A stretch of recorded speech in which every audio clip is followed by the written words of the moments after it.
എന്താ എന്തുപറ്റി? അർച്ചന, എടോ എന്താടോ? അച്ഛന്റെ ആഗ്രഹത്തിനെതിരായിട്ട് നമുക്കൊന്നും ചെയ്യേണ്ട സച്ചേട്ട. അച്ഛനൊന്നും സമ്മതിക്കുന്നില്ല.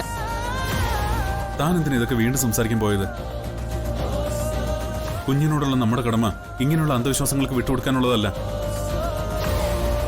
ലോകം മാറി, കാലം മാറി. എന്നിട്ടും ഇവരെ പോലുള്ളവരുടെ മനസ്സിലെ അന്ധവിശ്വാസങ്ങൾ ഒട്ടും മാറിയിട്ടില്ല. ഇതിനൊന്നും ഞാൻ കൂട്ടു നിൽക്കില്ല. അച്ഛനല്ല, ഇനി ആര് പറഞ്ഞാലും ഈ ചടങ്ങിൽ നിന്ന് ഞാൻ പിന്നോട്ട് പോകുന്ന പ്രശ്നമില്ല. സച്ചേട്ട, ഇതൊരു കുടുംബോ. സമാധാനമായിട്ട് നമുക്കിവിടെ ജീവിക്കണം.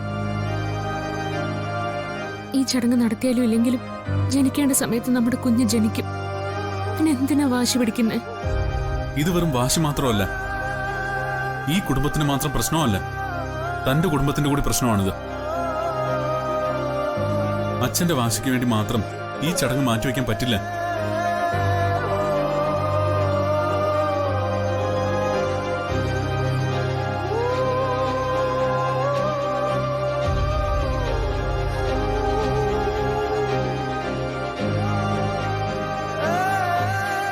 തന്റെ അച്ഛനും അമ്മയും ഈ ചടങ്ങ് നടത്തണമെന്ന് അതിയായി ആഗ്രഹിക്കുന്നുണ്ട്.